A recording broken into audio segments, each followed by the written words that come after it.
Welcome to a new kind of tension. It's VGC, the video game podcast, with me, Jordan Midler, and Chris Scullion. This week, let's talk about video games and close the curtains on the hell of it all. But first, how you doing, Chris?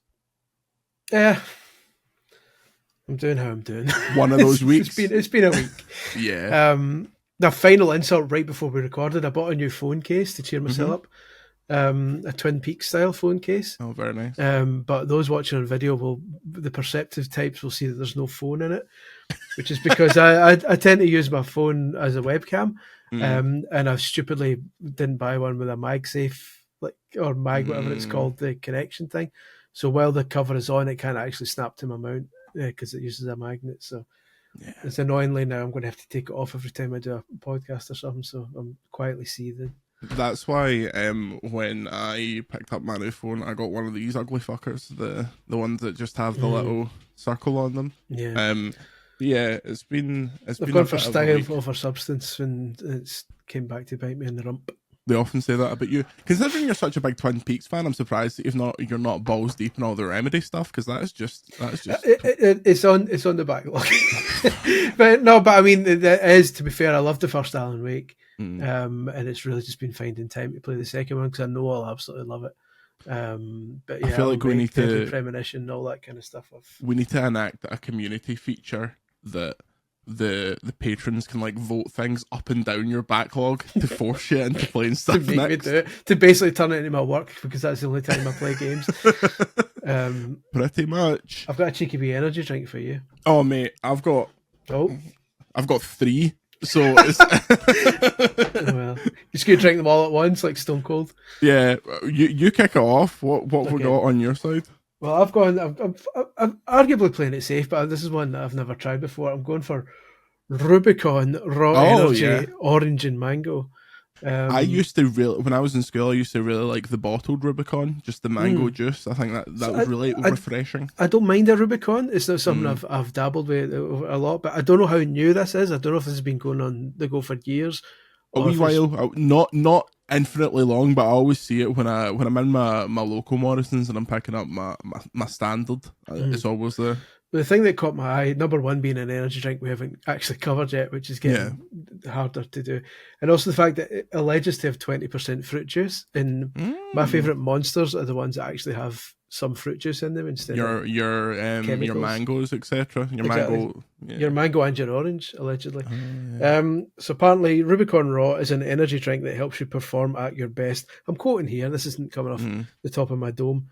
With 20% fruit juice, natural caffeine from green coffee beans, B vitamins, ginseng and guarana. It's here to help you make the most of every day. Harness your own raw energy and live every moment. So I'm not sure. Like you always harness that raw energy. I feel like I should have kind of chained myself to the desk before drinking this. I don't know how much more raw energy you could harness personally. If I harness too much, I'm probably going to just upend this table. So that's concerning. So let's see what we've got here. I can confirm it does smell like orange and mango. That's step one. Nice. My question is it carbonated, or is it more of these kind of fruit juice? Oh, I think he's nodding. For audio listeners, it is carbonated. That's very nice. Yeah? I'm strongly in favour of that. Oh. No aftertaste? No aftertaste? No aftertaste? Well, that'll have to be submitted to the official VGC energy drink historian, who's doing incredible work trying to put together the absolute joke shop of 40 years of us doing this. Here's some quotes for that spreadsheet, because I know that I noticed that he's quoting as well. I would say it's more mango than orange. Okay. The lack of aftertaste is a delight. But I don't like the raw energy pish at the back. I feel that's fraudulent. Big Sam B, the official VGC energy drink historian. God rest you, God bless you, and all who sail in her. I have 3 varieties of Abe. It's Abe's Exodus. No, it's Applied Nutrition, I think is the actual name, but it says Abe, all black, everything. This is it's a shorter can, so if you compare it to a Monster can, it's like a shorter number here. It's more of a Red Bull style. But I have the fruit candy variety. I have the Blue Lagoon, which tastes like a chippy, and I have grape soda, and I love grape soda, so I'm looking forward to that one. Favourite grape. I'm going to crack them all. You Abe do is them all in a winner. I'm an energy drink sommelier, so you've got to go through. Abe is a powerful energy drink that is not for the faint-hearted. Is that what I've got on all of them? I believe so. Warning: extremely potent. Do not exceed one serving. Bit like myself. It is potent because a normal monster's what 150 milligram of caffeine or something like that. Like a big one. This is 200 mil in the shorter can. So I didn't even check what's in the old Rubicon. That must be the same as Monster, surely. Caffeine, high caffeine content. Oh, he's drinking. Which one is that you're doing? This is fruit candy. What do you think? It's very carbonated, like it's staticky tasting, but it's quite nice. It's been tested for athletes, so I know it works for me. And approved though. I wouldn't kick it out of bed. It's right in the middle of town though. See if I had access to many other energy drinks, I wouldn't be jumping for it. Let's try the Blue Lagoon. And I'm hesitant for blue drinks in my older age, you know. This can actually has 400% of your daily vitamin B12. So if I drink all of these, I'm getting 1200% B12. I don't trust a drink where the flavour is just what colour it is, other than orange, obviously. Oh, he's not liking it. There's a reaction. No, that is unfathomably bad. It tastes like that a pun? Fathom lagoons. I'm not smart enough for that. It tastes like a blue ice pole that's been electrified. And electrolyte. No, that's not a good one for me. I'm noticing more and more on this can. It just randomly says the words food supplement on it. It's halal certified. It's made in the UK. That is surprising. I thought this was an American thing. Abe. Manufactured in the UK. Yeah. They're in Belfast. Oof. This is the best bit. Right, you ready? Go on. Fruit images are illustrative of flavour and do not reflect contents. No shit. Jesus. Final one, the grape. And let me tell you, Chris Scullion, one thing you need to know about me, a grape Fanta, love it dearly. Oh, agreed. Here we go, he's taking a sip. Oh, that's sensational. That is an energy drink version of grape Fanta. That is the absolute dog's bollocks right there. And this is available in the United Kingdom. I got this in the Spar. This was sitting there. The Spar has such a plentiful energy drink section that this was moved into a new section that they're building. Like the Spar is unbelievable. Overflow. Yeah, it's got every variety of Monster, loads of Red Bulls, all the seasonal Red Bulls, which we need to start getting into. We need while they're still here. Get them before they're gone. While we're still here. While we're still here. Before these energy drinks kick in. But yeah, it's a decent trifecta. I'm gonna be working on this grape like throughout the podcast. That's really nice. I'm going to stick with the Rubicon. I've always got a backup Iron Brew just in case there's a disaster. But we're so in sync. Yeah, this is why we're the greatest broadcasting teams in fucking Gorilla and Bobby. It's surplus to requirements this time. I'm very much going to stick with the Rubicon Raw Energy, orange and mango, which it apparently has in terms of caffeine. It has 32 milligrams per 100 mils. Okay. So times 5 is what, 160? Yeah, something like that. 160. There you go, Vorderman. You took a hell of a beating. Here's proof of staying power and iconic an iconic personality. I think that Newbird, Rachel Reeves, has been the Vorderman for longer than Vorderman was, but everyone still references Vorderman. She's number one. She says some silly things. Oh yeah, I don't think that helps her case. No. But yeah, you're right. Vorderman is still considered the countdown person. Yeah. I think it's because it's so much of Rachel Reeves' one who's in that 8 out of 10 Cats does countdown. I know she does the main one, but nobody really watches the main one anymore, like under 60. Cats does countdown is funny, but like at this point they just don't do 8 out of 10 cats anymore. So it's like, what is this a reference to? Exactly. Who are the cats that are doing countdown? Exactly. And also the actual 8 out of 10 cats phrase is gone out of social the lexicon as well. So people don't understand what even if 8 out of 10 cats was still going, people younger generations still wouldn't get what that actually was a reference to. Was it not Whiskers or something? I think so. 8 out of 10 cats prefer it. Do you think that extends to Nevermind the Buzzcocks? People not getting the reference to the Sex Pistols or the Buzzcocks? Yeah, quite possibly. Yeah. Mm. Or they think it's all over. Is there an actual game show with a name, a panel show with a name that's relevant in the 21st century? A League of Their Own? What? That's an old reference the old as well. Madonna movie. Have I got news for you? That well-known phrase. Yeah, that's how we start every story. That's why Have I Got News for You has persisted over more than 30 years because its title isn't outdated. So fair play to the boys. It's still my favourite show. Have I Got News for You? Yeah, I think a good Ian Hislop is unparalleled. He's still sharp as a tack. Private Eye stuff's fucking amazing. Like there is a part of me that's like, what if VGC became like the gaming Private Eye, but then you realize that all of those cunts are like mega smart and went to Cambridge and are all like legendary investigative journalists that have been doing it for 30 years. Yeah. And it's like, instead, why don't we review energy drinks on this podcast? That's our level. Well, if you'd like to continue supporting this, patreon.com/Video Games Chronicle. This week we put up our off-topic podcast, which was honestly unbroadcastable in parts, but it all went up, so enjoy that. We also put up We 3 Watch E3, which was Xbox's 2013 press conference, which I thought was a banger. There's a beautiful moment at the end of that where Andy forgets how rating systems work. It's one of the funniest moments in VGC history. I really, really, really encourage you to go and check that out. But yeah, patreon.com/Video Games Chronicle. First story, and it's only half a story. The PlayStation 5 Pro is here, kind of. Mine has not arrived yet. It's arriving today. Are you serious? Yeah. That's balls. That's absolute balls. It's arriving today. There was issues with Scotland, which persist in my life, but to be fair, as you may have seen, coverage for the PlayStation 5 Pro went up on Wednesday or whatever day it was, because there was nothing else on this week, and we were not included in that, which is fine. It's their prerogative to do that.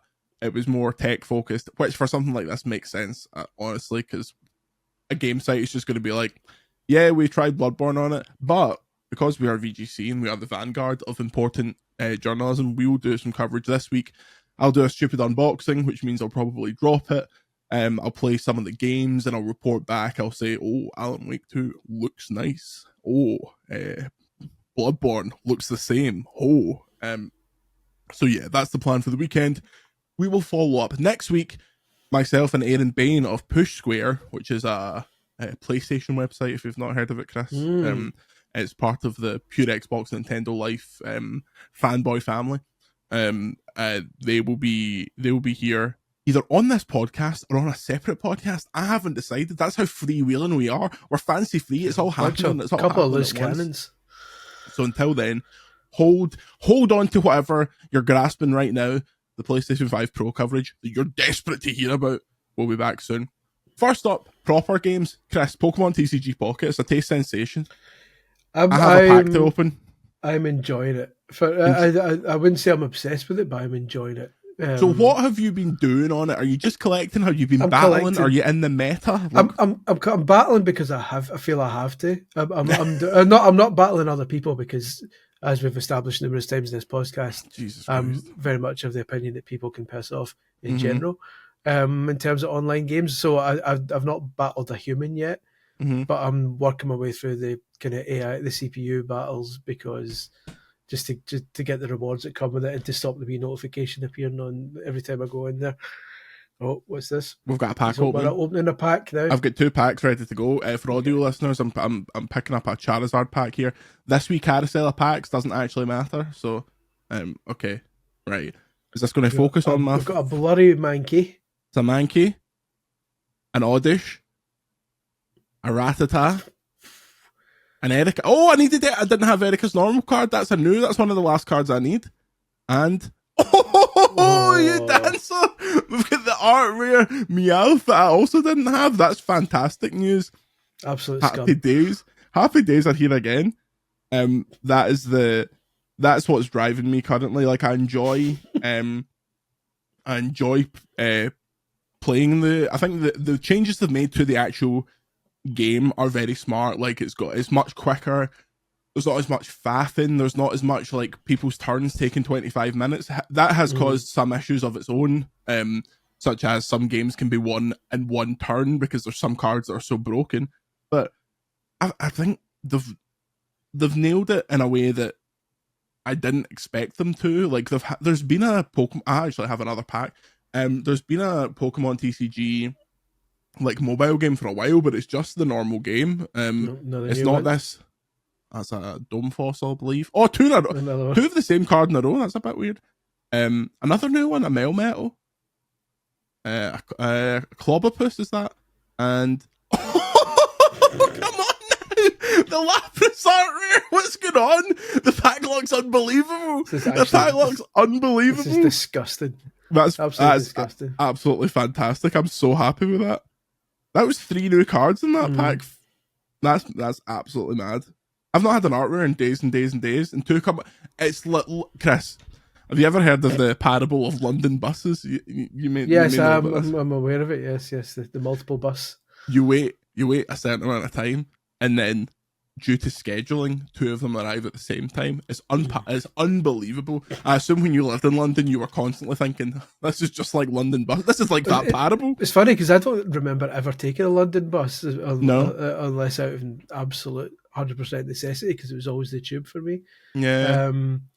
And the tubes, because there's no like traffic lights or anything, the tubes were fairly on time all the time. It's annoying because like that Michael McIntyre joke, and I would hate to credit the man, but he is correct. Let's just do Michael McIntyre material. I think it was Michael McIntyre joke about how people turn up and get really angry because they miss the tube, even though there's one 3 minutes later. That might have actually been a different comedian. It's Bill Hicks. Bill Hicks' famous London tube. It's Richard Pryor. Definitely. But I remember Eddie Murphy Delirious had a 20-minute thing about buses in Stratford. But it's I never really experienced the 2 buses coming along at the same time phenomenon in real time, which is, I feel like I missed out. I should probably move back to London just to. Yeah, you should get on that now, especially on a VGC wage. You'd love that, King. Oh, better believe it. The TCG Pocket, I'm enjoying it. I'm collecting. I'm battling for the sake of it. I've maybe got about 180 or so of the cards. I'm just taking my time with it. I'm not paying extra for it. I'm just gonna. Have you got the trial of the season pass? I've got the trial of that. I don't know if I'm going to keep going with it because it doesn't feel like it's massively worth the money.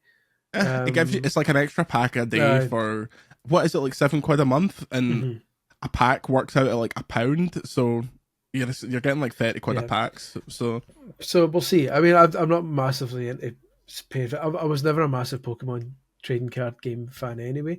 Yeah. This is the most I've ever engaged with a trading card game. So I suppose in that sense, it's a success. I just don't know how long that's going to last, and I'm eventually just going to go. It's unsurprising how absolutely huge it's become. When I played it at the Pokemon Company like a month or so ago, I was like, if they nail the rollout of this is going to be. It's not going to be Pokemon Go again because that will never happen again. But it's like the closest it has been. Like it is all over Twitter. Like people are constantly talking about it.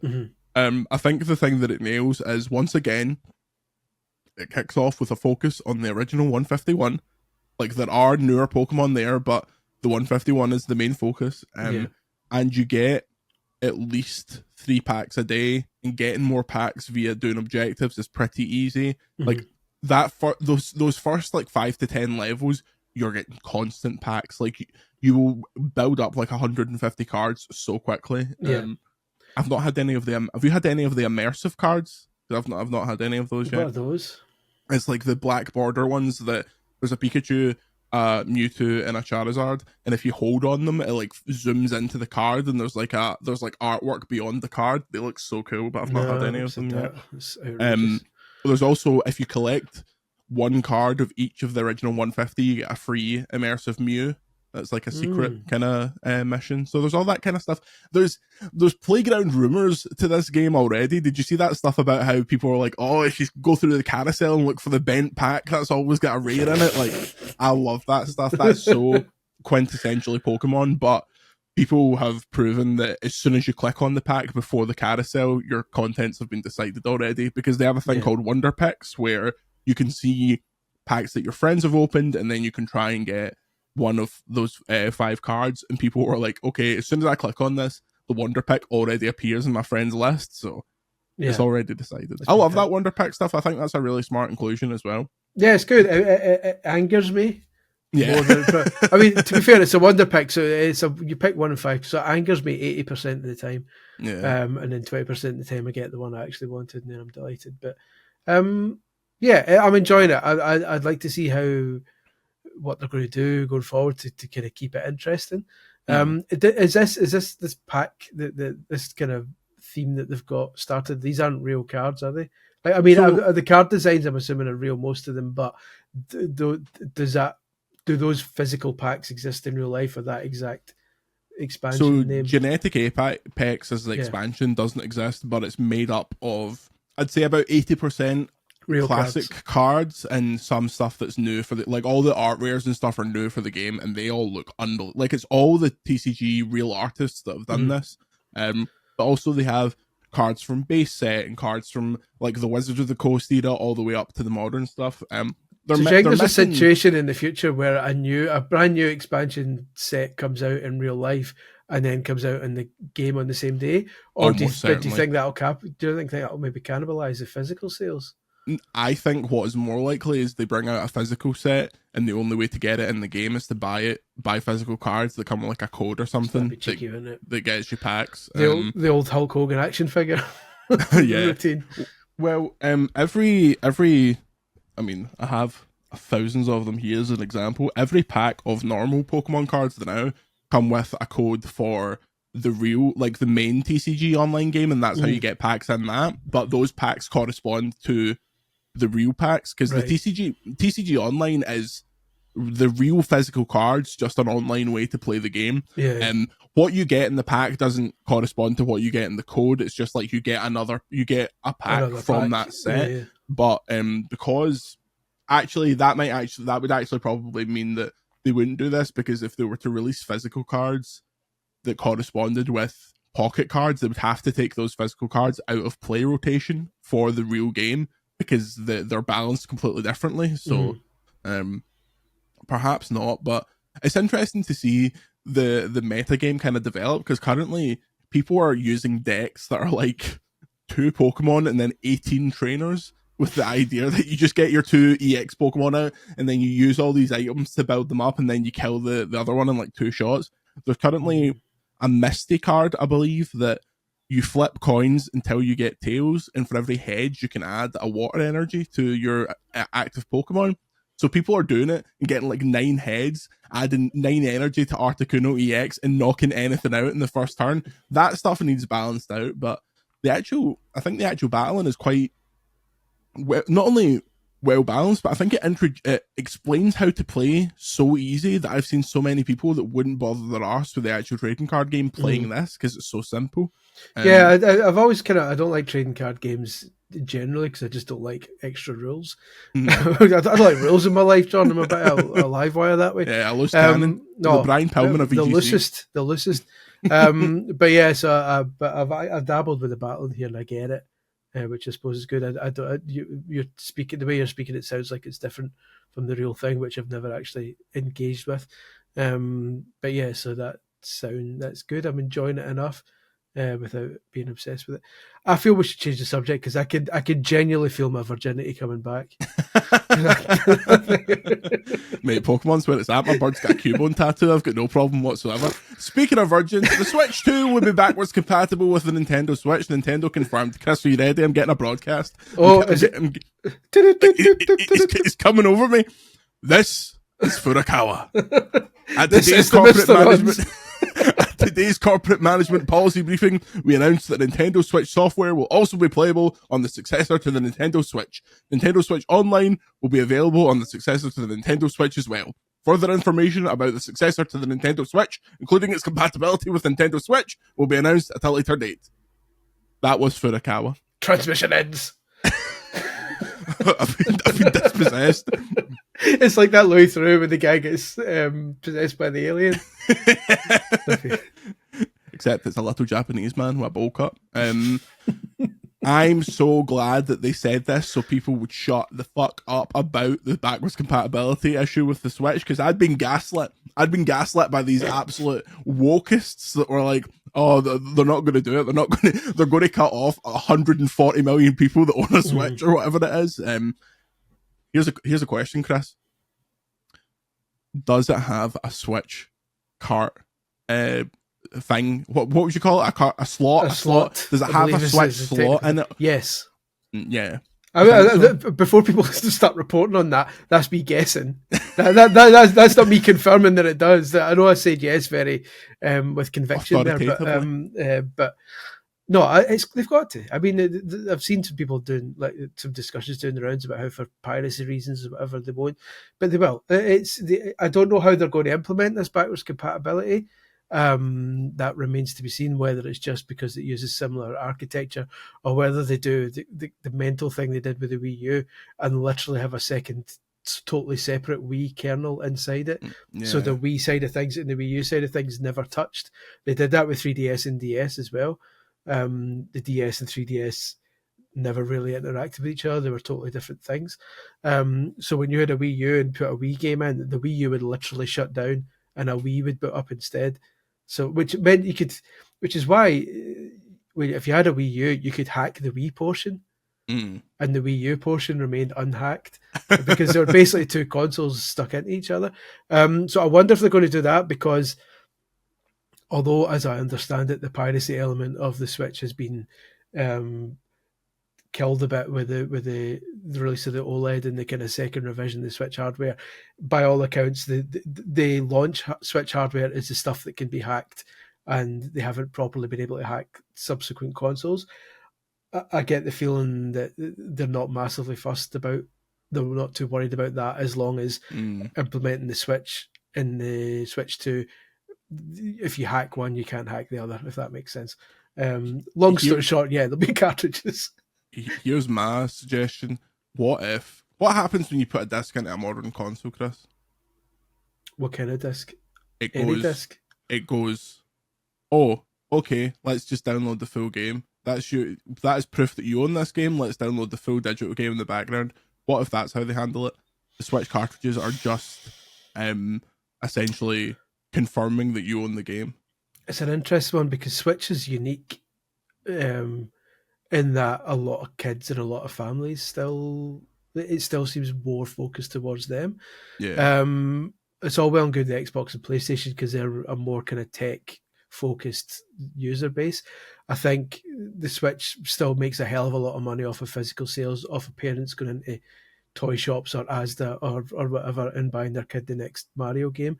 I think the concept of that game, even like I know some Switch games already have are basically just a download code and a cartridge, but that's very much the minority. I think if that happened to a Mario game or an Animal Crossing, parents would just have a meltdown because they don't understand what's going on. So I would guess that if you put a Switch game on the Switch 2, it would just run it like normal. That's my guess. Yeah, maybe it is. They've just locked it down to such a degree that it's fine. Like, but I also know that, like you say, like it stopped it stopped all the moaners saying it won't have it. But now they're focusing on like another really weird bit, which again I think is making something out of nothing. At one point during the kind of statement, it said that you can also buy a selection of Switch games on the Switch 2. I don't know the exact quote, but people are jumping on that to make it sound so everything won't work. It's like I think they're just keeping themselves safe, because I'm sure stuff like maybe something like Ring Fit Adventure might not work. I don't know. There might be a reason why one or two games might not be compatible. I bet 1-2 Switch doesn't work because of the new Joy-Cons. Exactly. So that's what I'm thinking. There'll be a couple of games that use Switch features that won't work on Switch, like Labo. Like the Labo, if God rest it, if these new Joy-Cons are a different shape, then they won't work with Labo, so Labo doesn't count. Stuff like that. Maybe that Mario Kart game. Live the AI one. Maybe it doesn't communicate with it the same way. So maybe there'll be a handful that don't. But I think by and large, you're going to imagine that if it's backwards compatible, that just means almost everything is backwards compatible. I also took that to mean we are putting out significant Switch hardware in the launch year of the Nintendo Switch 2, so you can buy it on the Switch 2. If you, like, Pokemon ZA is a Switch 1 game, but everyone who buys the Switch 2 will also be playing that almost certainly. So Yeah. I hope in PS5 Pro day -1 era, I hope that as soon as Switch 2s are in people's hands, because I don't think Nintendo would explicitly say this, because it's like it's technical, and Nintendo hates like acknowledging that video game machines are like technical. I hope there is like hidden boosts for Switch games, like just raw power boosts in terms of stuff that ran a bit shit on Switch, which is basically everything, unfortunately. Like, stick it on the Switch 2. Probably not a night and day improvement, but like a decent one, you know. So I hope that kind of stuff happens. I think it will be really interesting to see when ZA comes out side by side in the Switch and the Switch 2, because I'll be playing that on, like, I'm gonna, even if the launch lineup's crap, I'm getting a Switch 2 day one. No doubt. Naithwa Doots, as they say. Well, again, not to give undue prominence to the hacking community, but other crimes are available. Exactly. Try arson. But like the people have been overclocking the original Switch a lot, and for a number of years now, and playing stuff like Mortal Kombat, making that look better and stuff like that. So the capability is there to add performance to existing games. Obviously, new hardware would be a better way of doing it than like pushing an old console to its very limits till it sets on fire. But so yeah, I think the capability is there for them to harness the extra power and put it towards the games. Games that have unlocked frame rates could for starters could look better. I would imagine improving. A lot of games have adaptable frame rates, so stuff like Doom on the Switch is blurry as hell, but there's occasional moments where it gets sharper, so you can tell the frame rates, the resolution's adapting as you're playing through it. So stuff like that, you would imagine some sort of switch that could turn on, that could improve the resolution shift so it's sharper in general, stuff like that. I'm hopeful that I get the feel now that Switch will be in the name of the next system.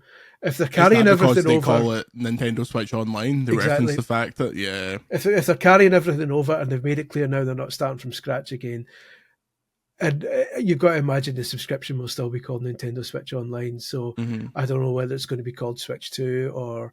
Please God, just call it Nintendo Switch 2. Like, Jesus Christ. One. But we'll see. But that's that also bodes well for stuff like the retro games. You've got to imagine they're not going to start from scratch again. The apps will just carry over and they'll just keep adding to them, which bodes well. And hopefully then, we get GameCube in the next system. Even if the Switch can't handle it, they've decided in the Switch 2 is one of the we'll have more storage on it, and that'll be the selling point for those who like retro. If you want GameCube, move over to the next one, and DS maybe and stuff like that. Hang the GameCube, start selling Wii games and sell a Wiimote. Yeah. I mean, give me Super Mario Galaxy on launch. Yeah. And I'll buy the balls off it. I mean, Super Mario Galaxy is available on the Nintendo Switch and that Mario 3-pack. Not anymore. God rest it. Give me Mario Galaxy 2 for the love of Christ. I'm amazed they haven't done that yet. I thought putting Galaxy 1 in 3D All-Stars was the gateway to putting Galaxy 2 on a year or two down the line. So weirdly. Like, I got Galaxy 2 for free on my Wii U. For some reason, they were doing some kind of like we're sorry apology tour, and I have it on that, and it's like the only that and like one or two Pokemon games are like the only things still installed in that Wii U because it's the most modern platform you can play it on, other than the N-Gage, obviously. But I think that as you say, Switch in the name, almost certainly. I think that we're going to. I wonder how many of these awkward questions they actually get out and answer in this way, because this was a very un-Nintendo, just like it was a random tweet at literally 2 a.m. during the election, being like, by the way, it's backwards compatible. See you later. the perfect time to bury good news. Yeah, so he's doing. But I'm also seeing this thing this year. No. No, it's getting late now, isn't it? I don't know. I think it releases after, when does their financial year end in April? I think we get a May release. Mm-hmm. It's going to be purely so their financial results can look as good as possible going into the next financial year. I think I could see a 2nd of May release or something like that, whenever the first Friday is. Put it out on the 2nd of May, and then stick out Pokemon in September or something like that, and you're the line goes flying. Like, I'm excited. I'm looking forward to it. I'm concerned still because Nintendo is Nintendo, and I would love a world where you buy the Switch 2, sign in with your Nintendo account, and your library is just there. Mm-hmm. But I know that won't happen. There'll be because it's Nintendo. Nonsense. You will have to sit your Switch 1 next to your Switch 2 and do a full system transfer from one to the other, which takes 40 minutes, and it completely wipes the previous hardware because, God forbid, you have your library on 2 different systems. Yeah, there's no way your Switch still does anything after you transfer it. I'd set my 360 up recently because I'm capturing footage for our Tony Hawk's CVG, which is on VGC patreon.com/videogameschronicle, or will be soon, and signed in, although it's having log-on problems just now, but that's an Xbox wide thing on the 360. But you sign in and my gamer score is up to date. Mm-hmm. Like my all my games in the library are sitting there. Like my 360 games are still sitting there. Go to my brother's house and sign in on his Xbox One. My library's all there. Everything's there. I load up my Series X and my Series S upstairs. My library's there. Like it doesn't say, when I bought my Series X, it didn't say time to wipe the Xbox One. Like you can only have these on one. It needs that. Like your account should work across multiple devices, like without any hassle. Don't be Nintendo about it. But Chris, if that were to happen, then families could share consoles like that instead of buying new ones. So absolutely not. It's next year. I cannot wait for next year. I think next year is going to be the best year in games in absolutely ages. Not only is the start of the year absolutely stacked, a new Nintendo console and a new GTA. And a new Pokemon. That's what. And achievements on a new Nintendo console as well. That's definitely happening. I've decided. Terrible news. This is for Akawa. You hang the achievements. Oh wait, I'm getting a broadcast just now. This is Miyamoto. Hi there. How you doing? All right, boys. I heard you were talking. My museum. Miyamoto here. I heard you were talking about achievements. Just to clarify, aye, it's happening, boys. Fire in. This is Miyamoto from the transmission tower in the Nintendo Museum. That's where he is these days. You can go and find him. He's up there like Quasimodo. Like he's got a wee bed up in a bell tower. He only leaves to go and open new theme parks. Every now and then, like they're sitting at Nintendo headquarters, they hear a faint bell ringing from the museum down the road. You know, here's ding ding, make more games. Everyone's eyes go white, their mouths go white. Miyamoto, he awakens. Miyamoto. He awakens. He demands more. His lust for games remains. Anyway. What a man. My point is, I would like achievements, please. Yeah. In Switch 2. I want Miyamoto to go back to smoking 500 fags a day. That's when Nintendo was really making games. That's where the inspiration came from. Yeah. It's funny he never made a game about that. He always made games about his experiences. Like, Zelda was when I explored caves as a kid. Nintendogs is because I had a dog. Is that where's the game where you enter a man's lungs and scrape the scum off them? Like Body Wars, that Disney attraction where it was where you would go through. You would be shrunk down. You'd get in the Spruce Moose and you get shrunk down and put inside someone's body. Much like the motion picture Inner Space. True. What a film. Much like the motion picture Honey, I Shrunk the Kids. Which I vaguely remember going to see in the cinema, but I think a cinema at Disney, but I think I was unwell because my memory of that experience was literally being shrunk down, and I don't think that happened. I believe you are being confused with the former attraction Honey, I Shrunk the Audience, which was a Disneyland 4D experience made specifically for Disney parks to tie in with Honey, I Shrunk the Kids. It's a separate thing where the audience does get shrunk down and then you get moved about. That was then replaced with Michael Jackson's Captain EO. God rest. Which it was then replaced, and I believe is now. When I was at Disneyland Paris, it was Mickey's PhilharMagic. And it's like an PhilharMagic. PhilharMagic. Wink, wink. Hey, I don't even know on Magic. I believe it's a cross between Philharmonic and Magic. Nothing crass. But yeah, so Philharmonic is the worst rapper I've ever met. Along with Arthur Shaw. Arthur Shaw. That 4D cinema is still kicking the ball, but Honey, I Shrunk the Audience is long gone. Do you know what isn't kicking the ball and I really loved back in the day? Buffalo Bill, the Wild West. Oh, the Wild West show thing. Yeah, that's still there, but it's not. The show's not there anymore. It's now just a generic cowboy, western themed buffet, which isn't. It's the first time I ever had barbecue ribs, and from then on, I was a changed man, a changed boy. Yeah. Thing is with barbecue ribs, like, I love them, but you really need, when you go out, you need to decide you're having them, because it's like it's a night ender if you're having ribs. Like, if you're eating a full rack of ribs, not only will you be absolutely bogging, but you'll be so full that you can't be doing anything else. Yeah. Here's a proposal now that we can work on. It's going to take a while. If and when Universal Studios creates its Bedford theme park, we need to be there day one for the opening of Nintendo World. Oh, definitely. And perform hijinks. Oh, hijinks is the new stage show that we're putting on. Exactly. No, that's what I meant. Sorry, perform our new acrobatic show, hijinks, outside the door. Free tickets. Starring the Pokemon Jinx. Although that's quite racially charged. Smoking a doobie. Yeah, they don't bring out Jinx anymore for obvious reasons. Get that googled. Should we take a wee break and then do some questions? I could do it. Yeah. We'll see you in a minute. And we are back. If you want more podcasts, videos, and more, check out patreon.com/videogameschronicle. It's a bad old time for games media, so if you're watching or listening to this and you enjoy it, my fucking lights just went off. It's so bad that the lights are going off around me. Cutting Jordan's electricity off as we speak. If you enjoy this podcast, either listening to it or watching it, check out patreon.com/videogameschronicle. For a few shekels, you can get more podcasts. As an offer you can't refuse. Before we get into questions, some hot off the presses news by one Chris Scullion. Sony's financial results were this morning at God knows o'clock. And Sony president, CEO, and CFO, the big man Hiroki Totoki, has talked about why Concord was a failure. So we've got a bit of a quote here. Currently, I should stop you there. I should stress that this quote is patchy at best.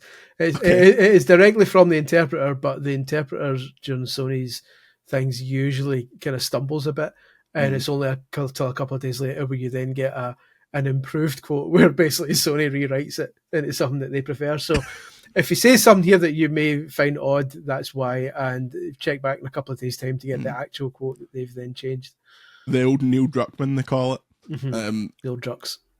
Currently, we are still in the process of learning, and basically with regards to new IP, of course, you don't know the result until you actually try it. So for us, for our reflection, we probably need to have a lot of games, including user testing and internal evaluation, and the timing of such gates.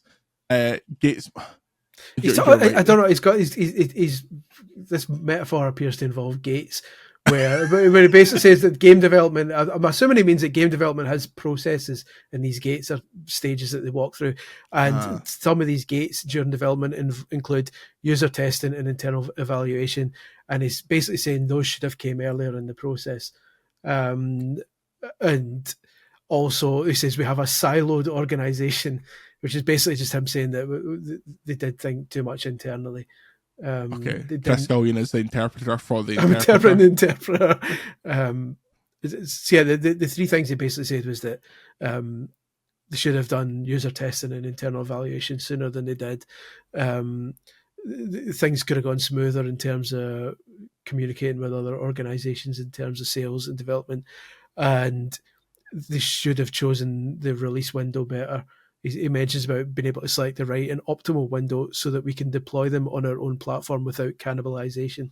I can't remember what launched around Concord, but the implication there seems to be that whatever they released, when they released it, there was maybe other stuff around it that people were too busy playing, such as any other live service game that exists at all. Such as any other video game. Yeah, we made the mistake of releasing it at a time when people were playing video games. I think this is they've taken a fairly decent fall on their sword approach to this. They're kind of acknowledging that it was a shiter. Like, it's sad that they came to this realization so late that they had to bin off the entire studio. But as we said last week, I don't think another mistake like this happens again. This is like the next time they try this, be it for Marathon or be it for whatever else it's going to be, that thing will be in early access for a year before it's properly out, and there will be no woke in it whatsoever, Chris Scullion. Not a single pronoun. Early access is a good wee safety net, because it's a good wee PR safety net as well, because if the early access dies on its arse, you can always do what Multiverses did. Multiverses launched, and it was very much designed to go from early access straight to release. No matter what they tell you, the plan was early access, and then when they've added enough features and characters to it, they say it's out now, and then they start charging extra, whatever, or turn it free to play. Instead, the game died in its arse within 2 seasons. They pulled it, sat on it for a year, and then brought it back out. Says, okay, now we're launching it, season 1. And everyone's like, "You're whole." You pulled that because nobody was playing it, and you to massively fix it and bring it back. So yeah, the early access is what they should do with most of these live service games, because it gives them that safety net to pull the rug out from under it if it's dying, and instead of just cancelling it, say, "Okay, that's early access finished now, guys. We're just going to work on your feedback and then properly release it." But instead, they just released it at a price point, and then realised quite quickly they'd made an arse of it. Yeah, I think that in terms of the content of Marathon, I think it'll be very stripped back. I think it'll be very malleable, and I think that if this doesn't work, if Marathon doesn't work, it can't possibly be as bad of a failure as Concord. That's like a generational thing. That's like it'll be on lists of the biggest failures in gaming from fucking culture for the next 1,000 years. But yeah, I think speaking of multiverses, I saw that story that was like Warner Brothers blamed it for $100 million black hole in their gaming division. I'm not entirely sure it was fully to blame, but it seems like they're definitely throwing multiverses under the bus for that. Not Suicide Squad, nothing to do with no, Suicide Squad did not do it. Yeah, it's a shame. I've gone off multiverses. I just don't. Yeah. They're not. That's going to Speedstorm gone, multiverse is gone. Multiverse is gone. Happening? Disney Pixel RPGs on the way out on mobile. That's not doing it for me. How's the Ultimate Team? It's going alright. I've not actually done that. I'm up to my balls in the VGC book at the moment, so I'm not actually doing a lot of non-work related stuff, but it's getting there. I noticed the second season started. I totally missed that. The rewards are absolutely terrible for the second season. They're much worse than the first season, so I'm just not going to bother. I think that's why I didn't get massively excited. Although I saw the one that when it just launched, they'd accidentally put the kind of top rewards in as timed ones, and then kind of went, "Oh, sorry," like the top players. Or are they not loans? Or are they actual? They're cards? not. They are actual cards. And at least 2 of them are actual cards, and they've apologised and said that no, there will be actual cards. We've just put them in as timed loans by mistake. But even then, I still don't think they're massively brilliant. No, it's like Centurion cards that are like fine, but not. And we're 8 weeks in, and they still haven't put a Celtic player in Team of the Week. And if Team of the Week 9 doesn't have one Celtic player in there after the way we performed against Leipzig, I'm not playing it again. Did they count? Did they count domestic cup performances? Because surely a Maeda for a hat trick against Aberdeen would count. I don't know what they're counting. There is definitely a massive Paris bun at EA, because there is always Rangers cards and there is never ever Celtic cards, and I just don't get it. There was a really clubs with them. Was it Forest had a really good one last season? Or am I thinking of somebody else? There was one Celtic player had a really, really good Team of the Week, or one sort of kind of fancy card, and then only one. Matt O'Reilly had a couple of really good cards last O'Reilly. year. Surely Nicholas Kuhn gets a Team of the Week 9 card. Yeah. Even the Champions League put him up. Like UEFA have him as one of 4 players nominated for Player of the Week for the Champions League. Surely to God he's in there next week. I don't get it. I just don't get it. Fucking EA bastards. Anyway, let's get into some questions. I remember like years ago when FIFA came out on the Wii U, the one time it came out on the Wii U, and I went to interview. I was when I probably got to interview. There's been Matt Pryor at the time, the big dog at the time. It was Pryor. It was prior to that, and I said to him, "Look, I'm a Celtic supporter. I would like to have Celtic Park in the game." This is before it was anywhere near it, and stuff like that. And he's going to, and he kind of said to some other guy who came into the room, he says, "Guys, he's a Celtic supporter. He says he'd like to have Celtic in the game." And the guys went, "Oh yeah," as if to say, "Does he?" And he's like, "Well, I suppose you've got you never walk alone chant that's in there. Liverpool, they've got that." And I'm like, "That's not." This doesn't work. That's not enough. But I'm happy now because I'm massively entitled, but I'm happy that Celtic Park's in there now, even though the track round it is wrong. And so I'm generally delighted that almost all the real faces is in there, even though James Forrest got done dirty. But so generally, I'm happy as a Celtic supporter. We'll get there. I just think it's weird because Celtic are one of the biggest clubs in the UK and like a top 50 biggest clubs in the world. You could probably argue, like we're going to have to just go and win the Champions League. Yeah, well, that's the only way we'll get them. We'll get the recognition we deserve. We're ahead of those royalist, incestual bastards, Real Madrid, and that's all that matters. Oh, right, Real Madrid, right. Yeah. Matt H, do either of you have I will die in this hill opinion related to video games? His example is, quote, Diddy Kong Racing is the greatest kart racer to have existed and will never be beaten. Mod Nation Racers would like a word with you. Thank you very much. Chase yourself out of town. Mod Nation Racers was a shiter. Mod Nation Racers was good. It was okay. It was okay. I'll clarify. Do you know how long I spent making a Mod Nation Racer that was 20 minutes. Tommy for the Power Rangers, like a green Power Ranger costume, and because the creation tools were great for your character. They were genuinely very good. Motorstorm RC was better than Mod Nation Racers. Yeah, okay. Yeah, I'll give you that. I don't have like a hill to die. I've got like the Swiss Alps to die on. Like I've like got numerous hills. Snatcher was Kojima's best game. That's just not even Metal Gear Solid 5 is Kojima's best game. Snatcher. Okay. Snatcher. I don't agree with his Diddy Kong Racing one, but he's entitled to it. The boss battles killed that for me. Was that Rare that made that? It was. It came out of nowhere as well because I remember N64 magazine had it on the cover of its Christmas issue, and I was just like, "What?" Nobody was expecting it, and then it was out like 2 weeks later or something. It's like, "What the hell?" There's like you could do that. When that was possible. When you could just keep a game secret because there was no internet until it's ready for release. Mate, see, for Pokemon. Also, did you know Pokemon Yellow is not called Pokemon Yellow? It's called Pokemon Special Pikachu Edition. It's Pokemon Special Pikachu Edition, Yellow version.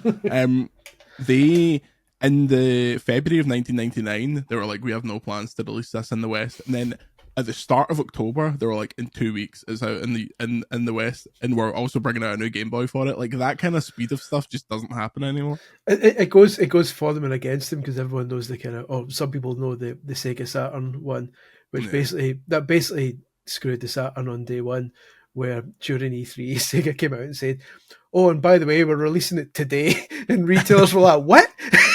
You told us nothing about this."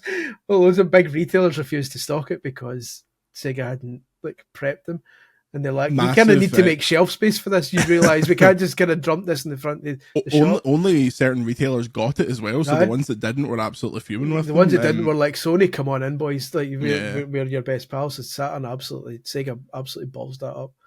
So I heavily recommend, if you're interested in this kind of thing, the Jeff Gersman Patreon podcast, Game Boys to Men, where him and Glenn Rubinstein go through like all the early E3s that they were actually at, because famously Jeff went to every E3, God rest E3, and when Sega announced that, Glenn, who was doing stuff for big national newspapers at the time, went up to Tom Kalinske, who was the boss at Sega, and was like, what the fuck?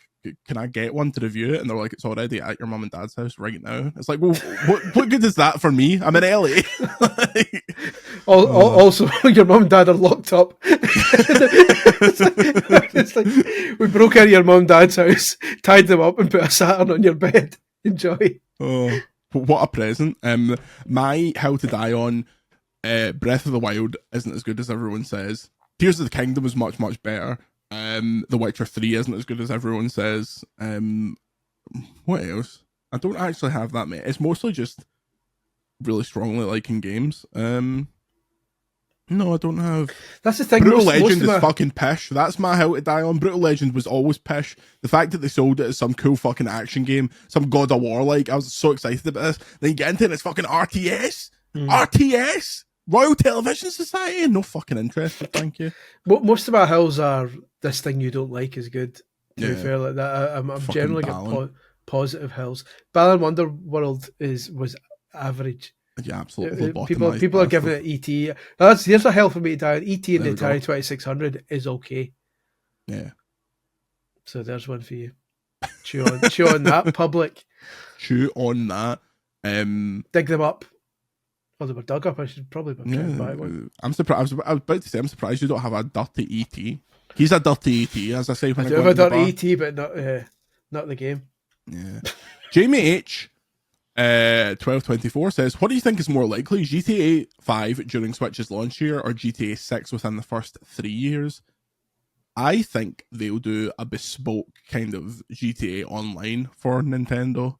I don't think they put GTA 6 on Switch 2 unless it's heavily compromised, because I bet GTA 6 comes out and runs shit on current gen consoles, so not one that's got like PS4 Pro style power. Well, GTA 6 isn't coming to previous gen, is it? No, currently it is just PS5 and Xbox. It's not even been announced for PC, although they'll obviously do it. So that's too much of a stretch probably to bring that to Switch 2 without, like you say, heavily compromising it. I don't know though, because the PC minimum specs are going to be in that kind of ballpark as well, aren't they? Yeah. When it comes to PC, I would imagine GTA 5 on Switch 2 is more likely. Yeah. And that's like an easy win for put GTA 5 on it, put Red Dead 2 on it, like all that kind of stuff. Put Liberty City Stories and Vice City Stories. Put fucking Chinatown Wars on it, brother. Does that require touchscreen? Is Chinatown Wars playable out of touchscreen, do you think? Did they not bring it out on PSP as well at one point?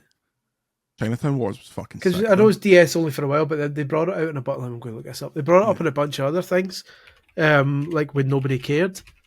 They re-released nobody cares about Chinatown. Yeah, PSP got a Chinatown Wars port, so it's doable. Well then, if it's doable, then get it out there. I bet it's fucking pish nowadays. Well, like all these things, I'm sure if they actually brought it out, it'd be like, oh well, cool. Cheers.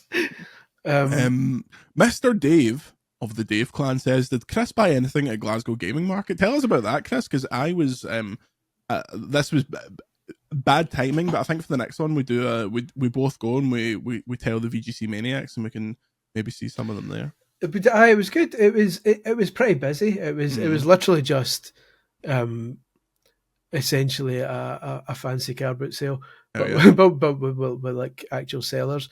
So it was quite busy. There's lots of kind of rows and racks of retro games, which I never really got involved with. I'm not looking to collect more retro games just now. Like I've got my Playdia, my Bandai Playdia, and I've got my Night Trap 3DO. But I did get some stuff, but it was mostly like homemade stuff, which sounds a bit odd. So like somebody was 3D printing really cool, high quality game console logos.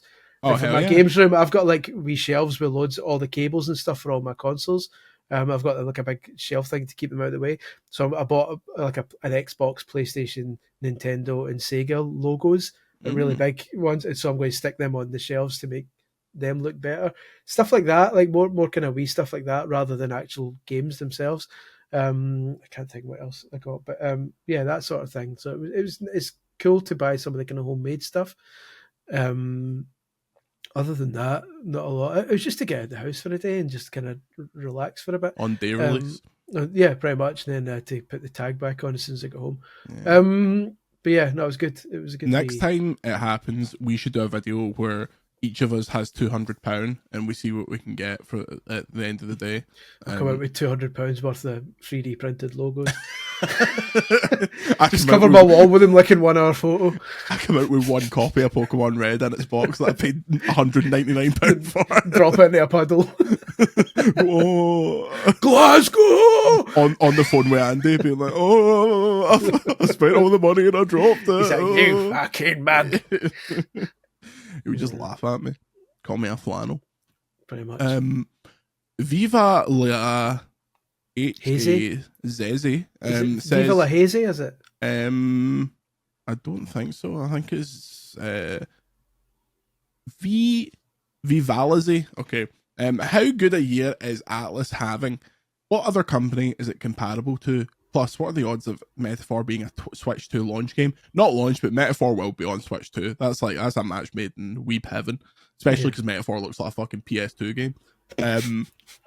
Atlus is having a great year, but I think that still the world champions of can't miss at the moment are Capcom. They're my number one with a bullet. Would you agree, Chris? Yeah, Capcom's nailing it.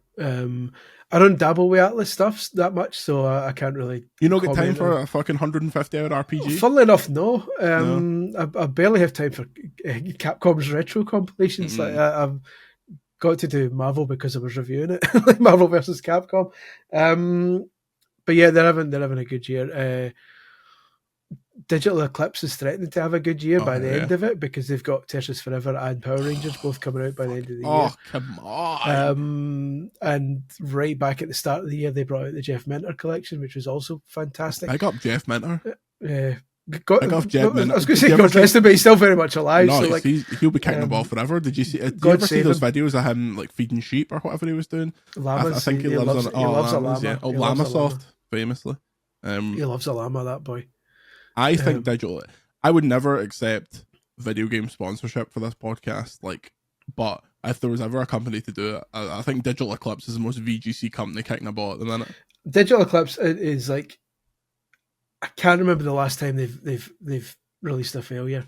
Even like, stuff that I'm not. If it's remakes of stuff I'm not into, you can still tell it's fucking good. That's the thing. And that's why I love they're doing this Gold Master series, which is where that kind of digital timeline museum thing that they started with Atari 50, which I should just point out for anyone listening, even if you've got no interest in Atari, if you've got any interest in retro games, you need to get Atari 50 because it's a proper like interactive museum. It's so brilliantly done. They've copied it onto this Gold Master series, which is them basically saying, we will take a game or a developer or a series and we will do the interactive museum thing with that. So the first one was Karateka, the Jordan Mechner game before Prince of Persia. And they had all his prototypes of the games he made as a child, all his diary notes and everything, interviews with his dad. So I was like, he's a wee prick. No, I didn't say that. And then the second one was the Jeff Minter collection, where they have like 40 of his games, even releasing or previously unreleased demos on consoles that were never released, like the Conix multi-system demo. And now the third game in this Gold Master series is Tetris Forever. I forgot to mention this last week. I got a preview of it. Like I was showing it kind of like behind closed doors in the new Tetris Timeline mode. What's it called? It's not called Tetris Timeline. They've got a new Tetris game in it where you start by playing Tetris normally, and every now and then one of the blocks that comes down is glowing. Mm-hmm. And when you clear that block, it goes and goes back in time to either the 1982 like proper Russian home computer version, the very first one that was made, or the handheld version, which is basically a Game Boy version they've recreated from scratch, or Bombless, and you have to clear a set number of lines before the timer runs out, and then you get a bonus, and then you're brought back to the main thing. And I was saying to him, I says to one of the developers working on it, I says, I like how you've built the handheld one from scratch, because clearly for licensing reasons you weren't allowed to have the Game Boy one on there or any of the Nintendo made ones, which is a shame. But I like how you've at least attempted to acknowledge it by it looks to all intents and purposes like the Game Boy version, but it's been recreated. It isn't running an emulation. It's a totally new game. and he showed me a bit of the timeline, a bit of the museum bit, and there is still a massive section dedicated to all the Nintendo games. Oh, He nice. he said, because of fair use, he says, you'll know this as a journalist, because of fair use, you can still write about these things. You can still use the imagery as part of commentary for fair use for research purposes, because it's so even like the Pokemon Mini version of Tetris is in there. Like every major Tetris game is mentioned in the museum, but then like 19 or something of them are playable, and it's going to be amazing. They should have a review of that very, very soon on VGC. I'm so fucking jealous. I cannot wait. I cannot wait. Oh, swap your PS5 Pro for it. How does it run on PS5 Pro? Is it ray traced? Like a dream. Raymond, I phoned Raymond Tracing the other day. I says, Ray, how's it going, mate? He says, I'm stressed at my boss. I can't sell any of these fucking consoles. My house is full of them. Trying to sell them on eBay at a loss. It's a well rate.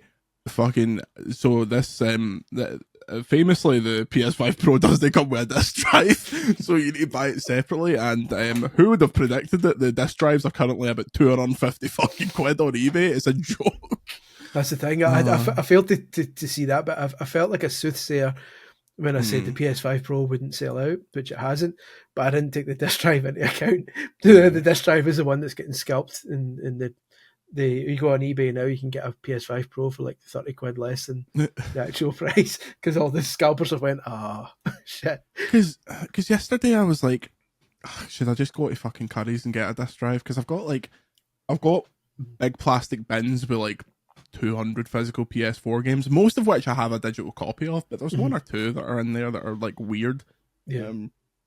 But no, I shan't be doing that. So I can't check how FIFA 14 runs on the PS4 Pro, PS5 Pro. I'll get the PS4 Pro. What's the point of buying it? What's the point of buying a PS5 Pro if you can't run FIFA 14 better on it? That's largely what this launch stream's going to be. Just going into a library and picking random games that I saw that FC25 is one of the games listed as. Oh yeah.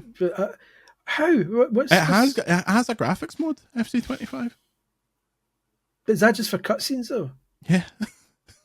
Who cares? That's a bit as I try and skip the list. It's on the list. What? So I can see my players disappointed in higher resolution, because you got that option that a lot of people don't realise.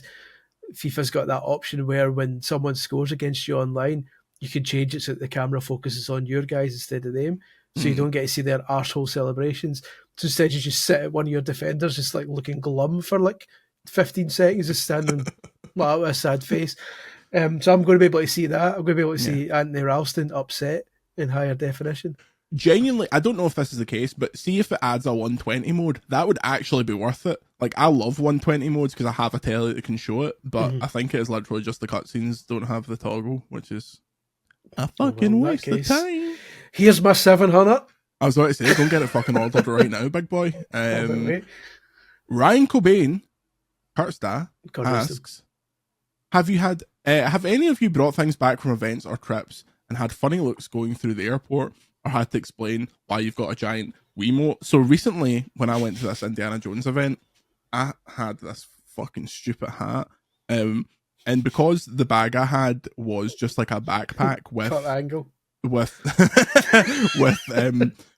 no room for an Indiana Jones hat, I just had to carry it with me, and I honestly must have looked like such a fucking bell end.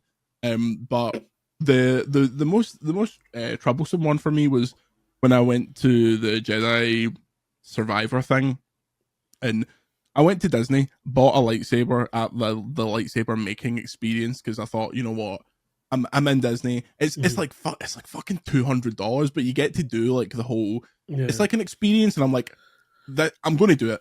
When in Rome, going to do it. Yeah, when in Rome, when in Anaheim, did that.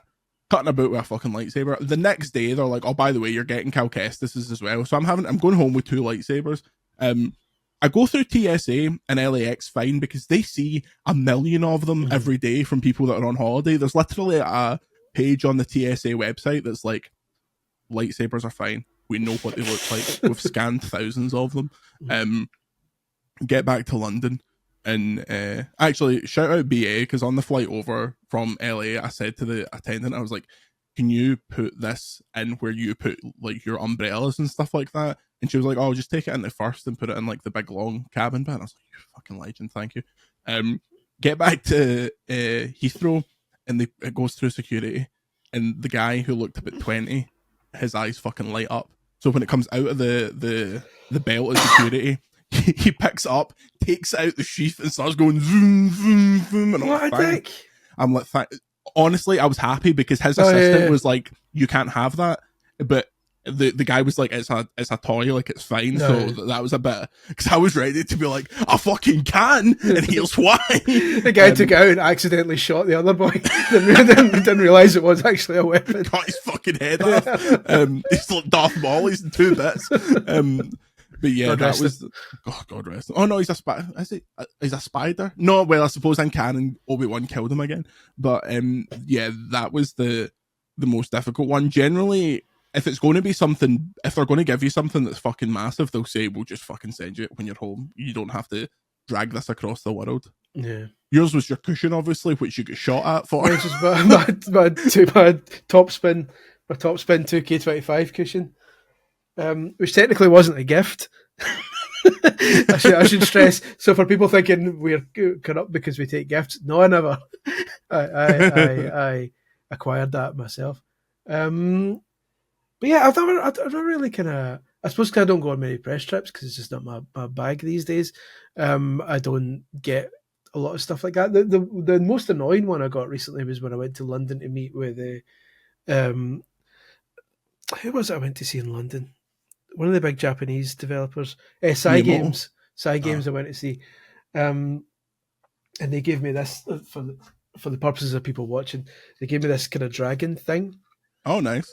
From Grand Blue Fantasy Relink.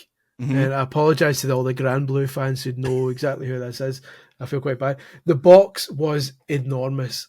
For a tiny wee thing, a tiny wee statue, the box was insanely big.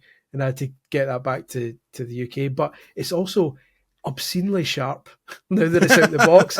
And I have poked myself on its kind of wings numerous times now. They're not just sharp, they're like curved, some of them. And it's genuinely sharp to the point. So I keep it away in the shelf because the kid plays with everything I bring home, and I can't have her playing with that because it's genuinely razor sharp. Speaking of fucking ginormous boxes, at SGF, as part of Jeff's bag of tricks, they gave us a statue of the Discord mascot. Is like a wee ugly looking bear thing, but it's the size of this kind of Abe, maybe Steven Discord. Yeah, Steven Discord. But the box was imagine a shoebox, right? Imagine 3 of them stacked high and then 3 of them wide. It was fucking enormous. So I just ripped it to pieces and left it in the hotel. And I left a note for the cleaning staff being like, "This stuff's to go in the bin. Don't worry, I've not forgotten this massive cardboard box. It's just absolute detritus." He left a note that just says, "Pick it up." Pick it up right now. Pick it up, hurry up. I didn't let the cleaning staff into my room at SGF all of those 2 weeks. It was a fucking on the 30th day before I left, I was like, right, let me fucking sort this out. And I cleaned it all. I never leave I think leaving a hotel room in a mess is the absolute fucking height of ignorance. But the day before I cleaned it, I was like, this is a joke. I've been living like an absolute pig here. I had to at Gamescom. I had to let them in every day because it was she kept shit in the bed. No, because because KFC was the only option available to me at the hotel. It was basically KFC in the bin every night, like bones. I'm like, stop cleaning your hands on the bed. Get the bones out, pal. Get the bones out for the lads. Speaking of bones, Liquid Sid asks, heard a few things about what has gotten worse over the years, but what, if anything, has actually improved at being in games journalism over time?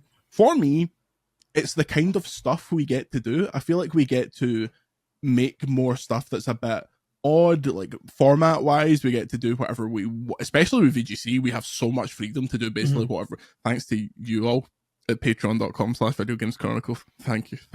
But VGC is a very unique kind of situation. I think the quality of work that you want to do has gotten better. Unfortunately, for a lot of places, that's been offset by absolute shite that those people don't want to do, but I would say that. I think access to the games has got better. Because obviously I'm going way back now to like when I started at Fish Nintendo magazine, like I've said before in the podcast, when you were getting games in, it was physical delivery every time. Be that we got a debug Wii in the office, we got a debug DS, and so we would get sent debug discs and cartridges. Or we would get sent occasional Wii's and DS's with big metal clamps around them with the games inside that we then had to send back. So the fact that we could just contact a PR now and say, "Can we get a review code for this?" and then within, if they've got one, within 30 minutes you're playing it, is really useful. So, and that also, if we ever had the free time, it helps us expand our knowledge base because there's the amount of indie games we get kind of fairly easy access to. So it provides new problems, like I say, because we don't have enough time now to cover all the stuff we get. Whereas back in the day, you would cover everything you got because it was turned up as physical releases, and so they were fewer and further between. Whereas now you get so much stuff thrown at you. It's like the new problem is trying to sift through it and figure out what we can and can't cover.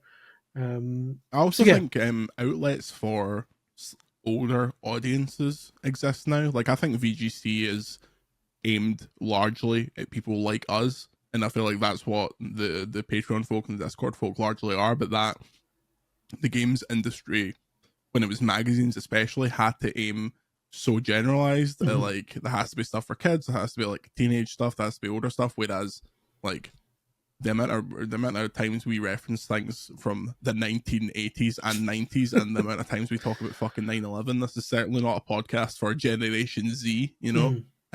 Despite me keeping us young with the Chaperone references, etc. But yeah, I think the for me, it's the stuff we get to do. I think that's a lot better now, especially when I joined. It was still, I suppose, when I started doing it, it was like 2012 or whatever. So it was still that weird transition period where there was still a lot of mags, but it was kind of website time. But yeah, you started doing it in fucking 1982 or something like that. Well, I started 1964. Professionally started in 2006, but 3 BC. Yeah, but it was like doing bits and pieces while I was at uni as well. So mid 2000s. Last question before we hit the road. Yupty, which is how a Scottish person asks what you're doing, asks, do you have a favourite soundtrack for a game you actively dislike? I feel weird because so I reviewed Slitterhead. It's on the website, 2 stars, but you should probably still play it. It's kind of weird. The soundtrack in that is very good, but the game is just a bit pish. You'll probably fucking love it. You'll probably try and revise the review to a 4. 5 out of 5. I don't know about actively dislike, but I'm not a fan of the Metal Gear series, but I love the soundtrack. Oh yeah, the soundtracks. Your old Harry Gregson Williams knows how to write a tune. Yeah. So yeah, I like it. I like the kind of the most of the Metal Gear soundtracks. Just not, the games just don't do it for me at all. So that's probably the main one. They're on the backlog. You'll get to them eventually. Okay, let's hit the road. Until next time, if you want more from VGC, it's patreon.com/videogameschronicle. On Tuesday, we will post CVG, a Tony Hawk special celebrating 25 years. Will the Birdman himself show up? Who can say? Oh, you'll need to give us money to find out. You'll need to give us money to pay for them. Just be totally clear, Tony Hawk is not going to be on it. If everyone listening to this signs up at the season ticket tier, Tony Hawk will be on the podcast. That's my promise to you right now. His appearance fee is exorbitant. And if he doesn't, I will castrate myself live. Until next time, Chris, where can we find you on Blue Sky? We'll try and get Bucky Lasek instead. You can find me on Blue Sky at Scully1888. I would want Bob Burnquist. I mean, honestly, and I think we can get... I've talked Kareem about this Campbell. before. Get fucking Bam Margera on this podcast right now. We'd have so much to say. He would talk about battering his da. I would talk about battering my da. It'd be great. Get me on Blue Sky at Jordan Midler. VGC's on Blue Sky at Video Games Chronicle. Or VGC_news. I don't know. We're on there. Just have a weekend. We're on there. Look for VGC. The name you know, the name you trust in sports entertainment. Until next time, thank you, Grant Kirkhope, for the podcast theme. Say goodbye, Chris. Goodbye, Chris. We'll see you next week.